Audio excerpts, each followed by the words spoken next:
Assalamualaikum warahmatullahi wabarakatuh. Kembali lagi dengan saya Ahmad Bistanul Arifin.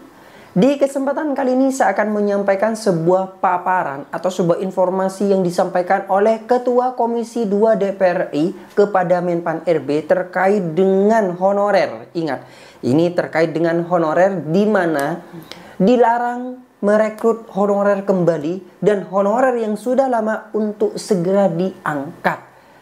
Jangan sampai lagi ada pemerintah daerah yang mengangkat secara tidak resmi tanpa perekrutan yang legalitas.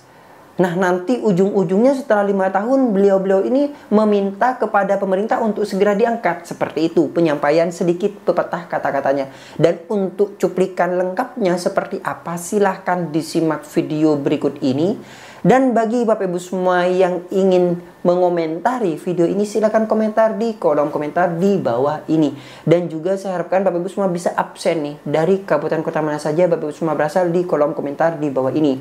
Karena saya yakin Bapak Ibu semua tidak akan melihat secara utuh full video yang disampaikan saat rapat dengan Menpan RB ini, Komisi 2 DPR RI dengan Menpan RB. Tidak, saya yakin Bapak semua tidak melihat secara detail sampai dengan 3 jam lebih kan.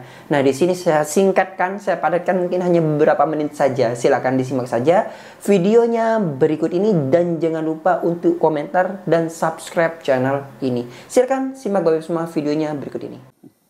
Terima kasih Mas Jul. Kalau Mas Erwan udah senyum, itu berarti ilmu-ilmu di Bulak Sumur masih terjaga dengan baik. Bu Menteri, Pak Wakil Menteri, para pimpinan lembaga yang saya hormati, memang kita ke depan harus menyelesaikan PR yang nggak pernah selesai soal honorer ini. Saya mengapresiasi bahwa pemerintahan periode lalu telah menyelesaikan lebih kurang 1, sekian juta, yang kemudian masih tersisa 1,1 juta. Memang catatan tadi dari para anggota, jangan sampai kemudian jumlahnya bertambah oleh oknum yang tidak memiliki legalitas secara yuridis. Kepala sekolah angkat ponakannya pakai baju dinas, sarjana kehutanan, ngajar di SD. Udah 5 tahun minta dikasihani ke negara. Padahal uangnya bukan dari uang negara, tapi uang bos. Bantuan operasional sekolah. Iya, Mas, dalam pengertian bukan dari DAU untuk gaji, Pak Zul.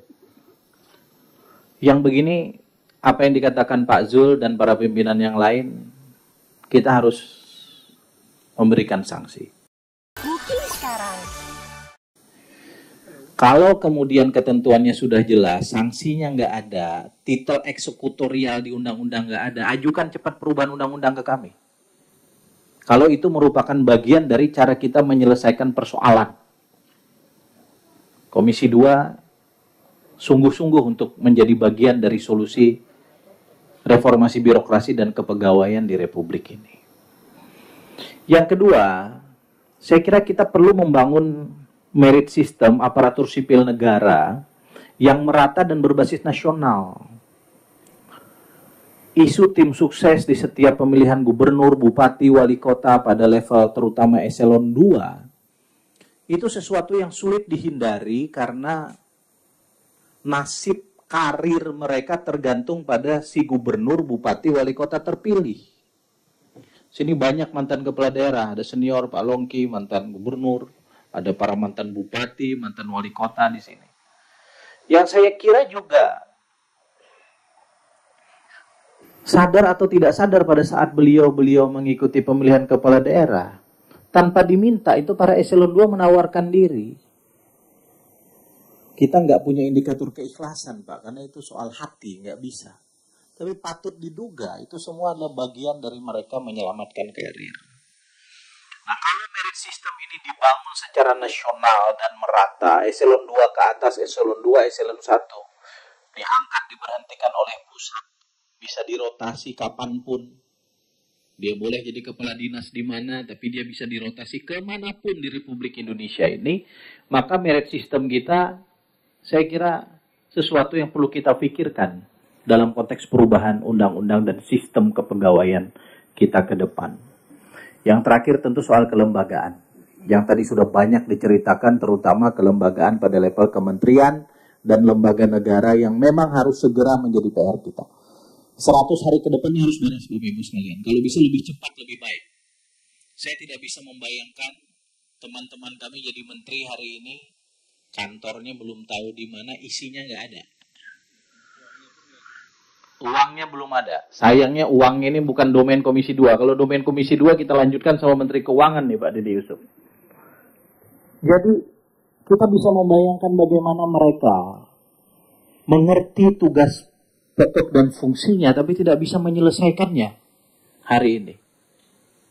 Ini dilema betul bagi kawan-kawan yang sekarang menjadi menteri, menjadi kepala badan dan seterusnya. Saya persilahkan kepada Bu Menteri dan para kepala lembaga, Ketua Ombudsman untuk memberikan respons berdasarkan tema saja Pak. Nggak usah satu persatu disebutkan. Dan nanti kalau diperlukan jawaban yang sangat detail berdasarkan data, tolong dijawab secara tertulis, dikirimkan kepada kami melalui Sekretariat Komisi 2 DPR RI.